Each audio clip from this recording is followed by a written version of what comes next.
And insulator.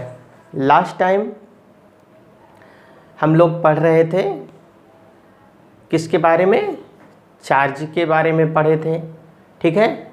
Electric field के बारे में पढ़े थे, ठीक ना।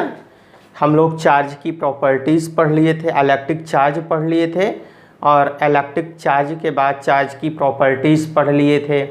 चार्ज की मेनली 3 प्रॉपर्टीज़ एडिटिविटी प्रॉपर्टीज़ हैं। Charge are quantized Q equal to any हम लोग पढ़े थे। उसके बाद फिर हम लोग law of conservation of charge पढ़े थे। उसके अकॉर्डिंग हम लोग बोले थे the total isolated system of a charge remains constant, या फिर हम लोग अदर वे में बोले थे वहाँ पे according to law of conservation of charge, charge neither be created nor be destroyed but it can change one body to another body, one system to another system, ठीक ना। यहाँ तक हम लोग पढ़े थे, ठीक है। अब आज बेटा जो हम लोग को पढ़ना है, यानी थोड़ा सा हम लोग जान लेते हैं इलेक्ट्रिक फील्ड। इलेक्ट्रिक फील्ड, तो यहाँ पर बेटा इलेक्ट्रिक फील्ड क्या है? एक ऐसा पर्टिकुलर रीजन, दैट रीजन, ये कंसीडर कर ले कोई रीजन है, एरिया, ठीक है, एरिया। अब इस पर्टिकुलर रीजन में कोई चार्ज Q हो, ठीक ना, और यही चार्ज किसका रियलाइजेशन करता हो? फोर्स का। और वो फोर्स कौन सा फोर्स हो? इलेक्ट्रिक फोर्स, ठीक ना। उसी को हम लोग बोलते हैं इलेक्ट्रिक फील्ड। कहने का मतलब पर्टिकुलर एरिया में जो इलेक्ट्रिक फोर्स का रियलाइज करता है चार्ज Q, उसको क्या बोलते हैं? उस एरिया को, पर्टिकुलर सराउंडिंग एरिया को क्या बोलेंगे? इलेक्ट्रिक फील्ड बोलते हैं, ठीक है। तो इसके बारे में हम लोग आगे भी पढ़ेंगे। अब आज जो हम लोग को मेन टॉपिक पढ़ना है बेटा, मेन टॉपिक हम लोग का क्या है आज? वो है कंडक्टर एंड इंसुलेटर, ठीक है। अब हम लोग पढ़ेंगे कंडक्टर एंड इंसुलेटर। तो चलिए देखिए कंडक्टर क्या है। कंडक्टर, अब बेटा ये बात आती है कंडक्टर की। तो कंडक्टर है क्या? हम लोग बहुत पहले से भी पढ़ते चले आ रहे हैं। What is conductor? The substance which can pass charge easily is known as conductor. या फिर अदर वे में डिफाइंड करें तो हम लोग कहते हैं दो substance in which heat and electricity pass easily is known as conductor.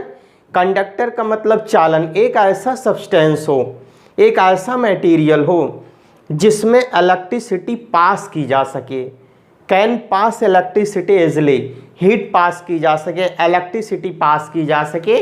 तो यहाँ पे ठीक ना, डिफाइन करना चाहें तो आप लिख सकते हैं दो substance in which can electricity pass easily, या फिर कहें इलेक्ट्रिसिटी या फिर चार्ज पास इजली, चार्ज को पास करते हैं। अब इलेक्ट्रिक करंट क्या है? करंट हम लोग जानते हैं the rate of flow of charge.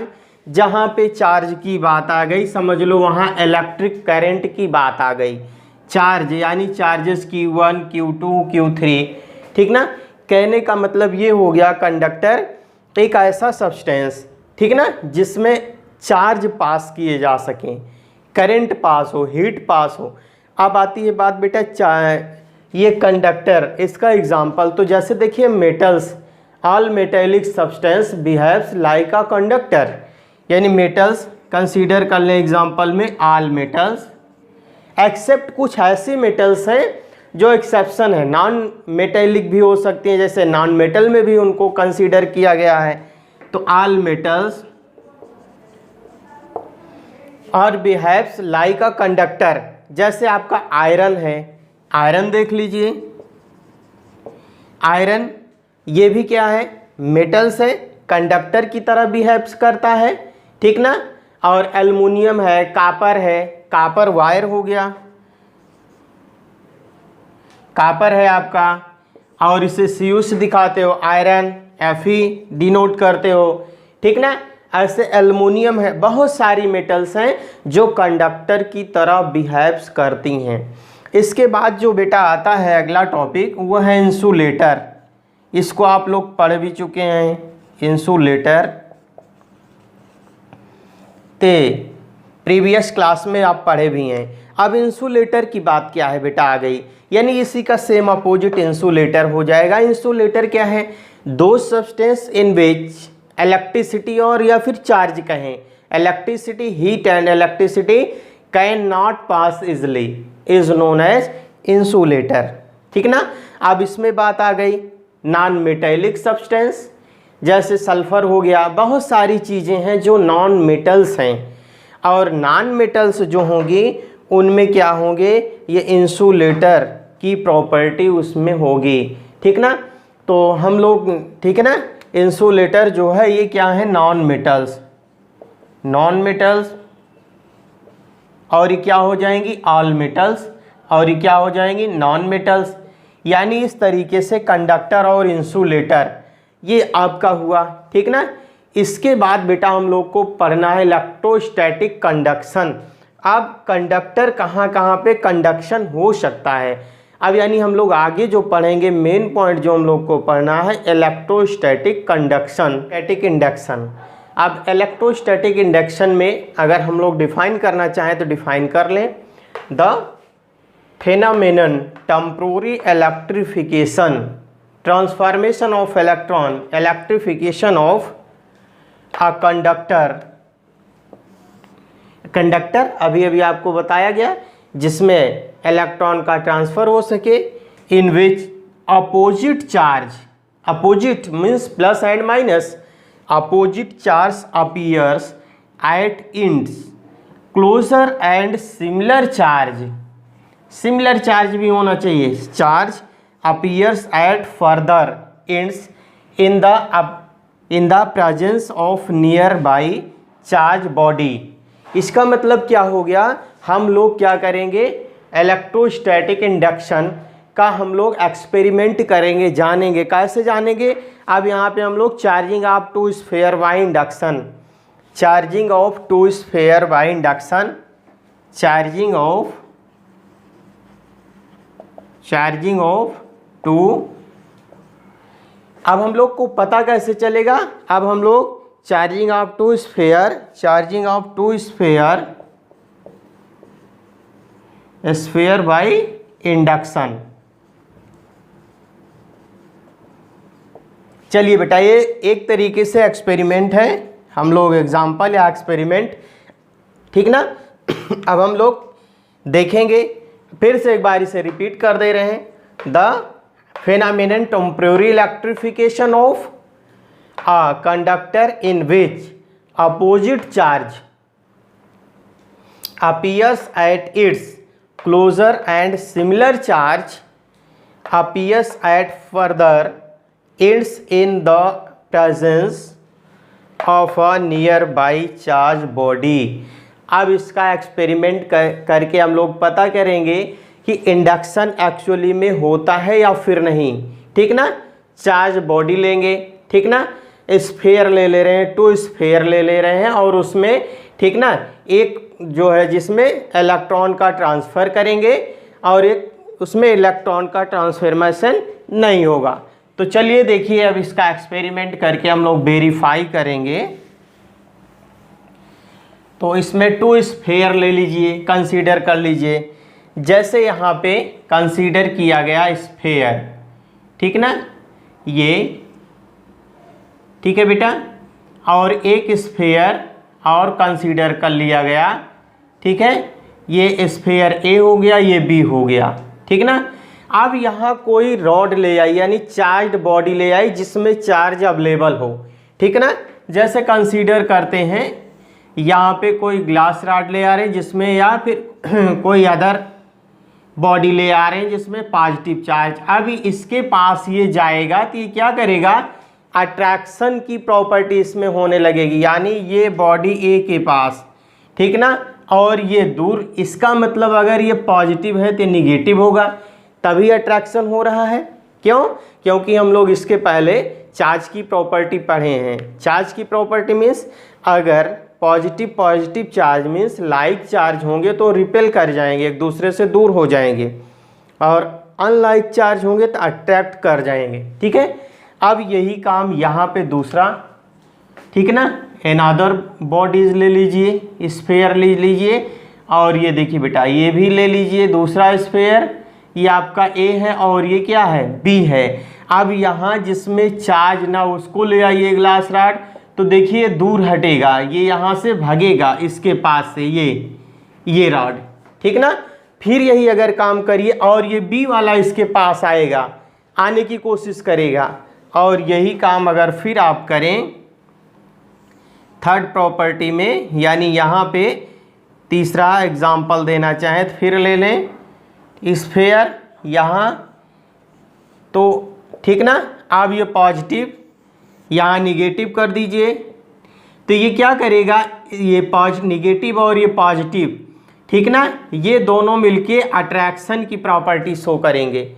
इससे हम लोग क्या कर सकते हैं, इंडक्शन को वेरीफाई कर सकते हैं। अगर एक बॉडी में चार्ज पार्टिकल्स है तो दूसरे बॉडी यानी पॉजिटिव चार्ज पार्टिकल्स है तो दूसरे बॉडी में क्या करेगा, निगेटिव चार्ज पार्टिकल से अट्रैक्शन करेगा, नियर बाई ऑब्जेक्ट जो भी होगा उसके बाद क्या करेगा, इंडक्शन की प्रॉपर्टी को शो करेगा। इतनी सी बात बेटा। अब हम लोग जो पढ़ने चल रहे हैं, आज का जो मेनली टॉपिक है हम लोग का वो है कूलॉम्स लॉ, और कूलॉम्स लॉ बहुत ही इम्पोर्टेंट टॉपिक्स है बेटा एग्ज़ाम के लिए। तो हम लोग देखेंगे कूलॉम्स लॉ।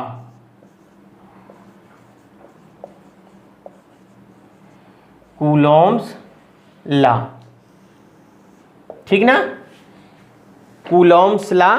चलिए देखते हैं। In 1785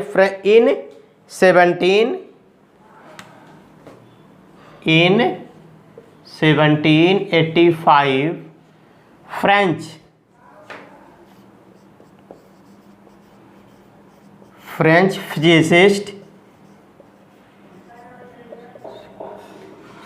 physicist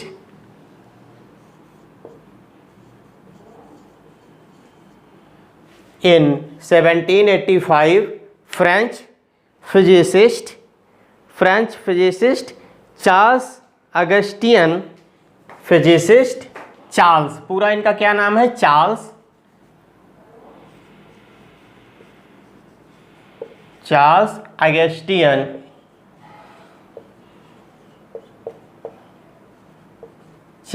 अगस्टियन Coulomb introduce, Charles Augustin Coulomb's introduce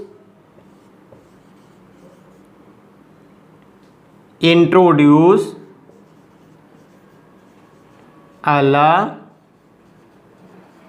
is known as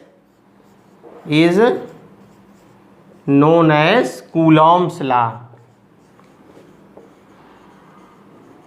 Coulomb's law, ठीक है बेटा। ओके, किस सेंचुरी में, 1785 में। कौन, French physicist Charles Augustin Coulomb's, इनका पूरा नाम क्या है, चार्ल्स अगस्टियन कूलॉम्स, ठीक है। इन्होंने क्या दिया, रूल्स दिया, किससे रिलेटेड, चार्ज से रिलेटेड, और जो उसके बीच में रेडियस, यानी अब इसका स्टेटमेंट। चलिए अब हम लोग इनका स्टेट देखें। स्टेटमेंट क्या है, it state that the force of attraction और रिपल्सन। स्टेट देखें बेटा, द फोर्स ऑफ अट्रैक्शन और repulsion,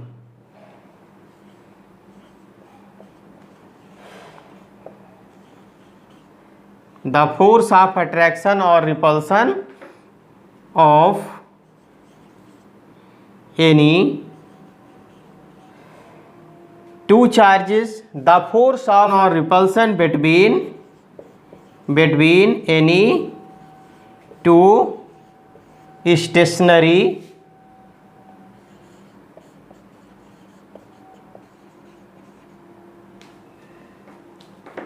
between two stationary point charge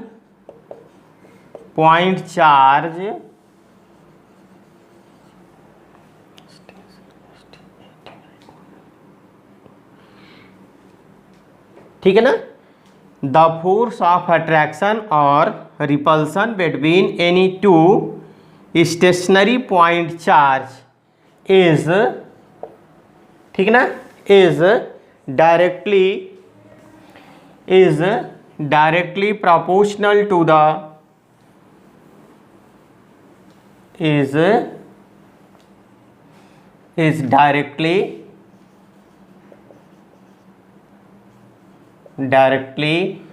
proportional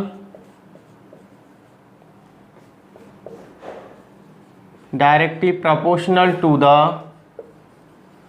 the magnitude of product of या फिर magnitude of to the magnitude of the charge and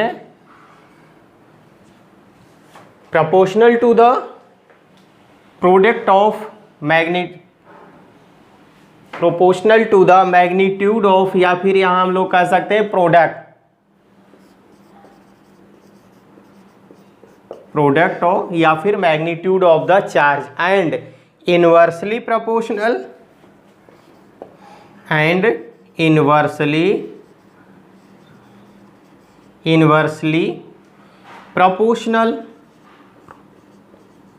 proportional to the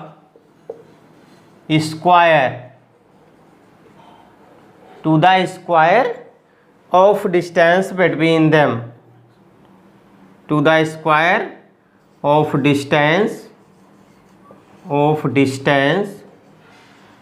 between them। Okay, ये आपका क्या है, Coulomb's law का statements है बेटा, ठीक ना। कूलॉम्स लॉ ने क्या कहा कि कोई चार्ज पार्टिकल्स हैं, टू चार्ज पार्टिकल्स, कौन कौन से चार्ज, यहाँ पे एक चार्ज Q1 है और यहाँ पे कोई दूसरा अनदर चार्ज Q2 है, और यहाँ से यहाँ तक के बीच की जो रेडियस डिस्टेंस क्या है, स्मॉल r है, ठीक है। तो इस पे कहने का मतलब जो इसका प्रोडक्ट होगा, ग्रेविटेशनल फोर्स जो यहाँ लगेगा, ठीक ना, फोर्स जो लग रहा है चार्ज यहाँ पे, सॉरी इलेक्ट्रिक फोर्स जो यहाँ इस फील्ड पे लग रहा है Q1 Q2, ठीक है, तो वो क्या होगा, इस Q1 Q2 के प्रोडक्ट के मैग्नीट्यूड के क्या होगा, डायरेक्टली प्रोपोर्शनल होगा, ठीक ना। If force increases then product of magnitude means magnitude Q1 charges of magnitude also increases and the radius between them is decreases। Okay, तो यहाँ इस तरीके से हम लोग क्या कर सकते हैं। अब इसके बाद आगे हम लोग मैथमेटिकली इसका रिप्रेजेंटेशन करें तो क्या लिख सकते हैं, यहाँ से मैथमेटिकली हम लोग रिप्रेजेंट करें तो बेटा यहाँ से क्या हो जाएगा, फर्स्ट स्टेटमेंट के according F proportional Q1 into Q2, इसे क्वेश्चन नंबर 1 कंसीडर कर लें, ठीक ना। ओके, अब देखिए दूसरी बात यहाँ कहा गया, ये क्या होगा, जो इस पे फोर्स लग रहा है वो क्या है, R के इन्वर्सली प्रोपोर्शनल है, रेडियस के स्क्वायर के, डिस्टेंस के स्क्वायर के inversely proportional, hence we can write here F inversely proportional 1/r²। Equation number 2 हो गया। अब यहाँ से दोनों इक्वेशन को क्या करते हैं, ठीक ना, दोनों इक्वेशन को यहाँ से कंबाइन कर दीजिए। तो यहाँ से देखिए F क्या है, दोनों में कॉमन है, यहाँ और यहाँ, तो यहाँ हो जाएगा that is F proportional Q1 Q2/r², ये आ गया। अच्छा, और आगे देखिए, तो यहाँ से अगर बेटा यफ ये कांस्टेंट को हटाओगे प्रोपोर्शनलिटी कांस्टेंट, तो यफ इक्वल टू के Q1 Q2 upon r square आ गया। वेर ये आ गया, आपको मिल गया। अब देखो बेटा, वेर के इज कांस्टेंट, के क्या है, के इज प्रोपोर्शनलिटी कांस्टेंट,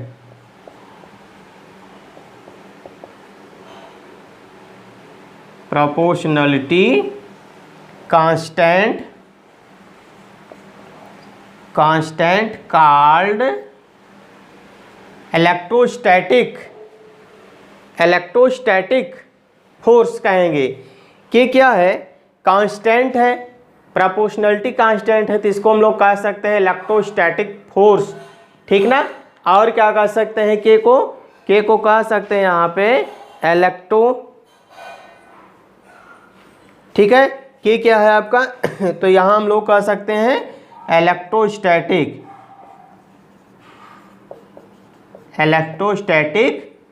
फोर्स, ठीक है ना। अब जब ये हो गया तो यहाँ पे हम लोग क्या लिख सकते हैं, दैट इज क्या हो जाएगा, देन इलेक्ट्रोस्टैटिक फोर्स, देन के इक्वल टू, यहाँ इसकी वैल्यू जो हो जाएगी 1/4 पाई एप्सिलॉन 0 और इसकी वैल्यू 9 × 10⁹ न्यूटन मीटर स्क्वायर पर कूलाम स्क्वायर, ये हो गया, ठीक ना। अब जब ये हो गया बेटा, तो यहाँ पे हम लोग इसका एसआई यूनिट के फॉर्म में लिखें, तो यहाँ हम लिख सकते हैं देन एफ इक्वल टू, ठीक ना, 1/4 pi epsilon 0 Q1 Q2 upon r square, ठीक ना। ये चीज़ हम लोग लिख सकते हैं।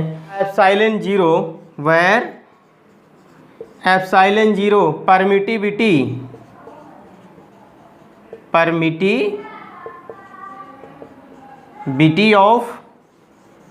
ऑफ द फ्री स्पेस, ठीक ना। अगर यहाँ पे हम लोग कंसीडर कर लें, इफ क्या हो जाएगा, यानी Q1 equal to 1 equal to Q2, यानी Q1 Q2 की वैल्यू सेम हो जाए और R इक्वल टू क्या हो जाए 1 metre, then F equal to क्या हो जाएगा बेटा, F equal to 1/4 pi epsilon 0, ये हो गया। और इसकी वैल्यू क्या हो गई 9 × 10⁹ और फोर्स की यूनिट क्या हो जाएगी, न्यूटन हो जाएगी, ये चीज़ आ गया। तो यहाँ से ये मिल गया Coulomb's law, this is the Coulomb's law.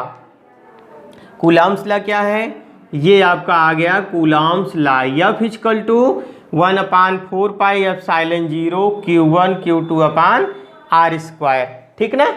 Where ये एप्सिलॉन 0 क्या है, परमिटिविटी है फ्री स्पेस में, Q1 Q2 क्या है, चार्ज है, R क्या है, रेडियस है, ठीक ना बेटा। उसके बाद अब हम लोग इसके आगे वाले टॉपिक्स पे डिस्कस करेंगे, ठीक है। वीडियो को मैक्सिमम लाइक करिए, शेयर ज़रूर करिए और सब्सक्राइब करिए बेटा, सब्सक्राइब ज़रूर करेंगे। Thank you.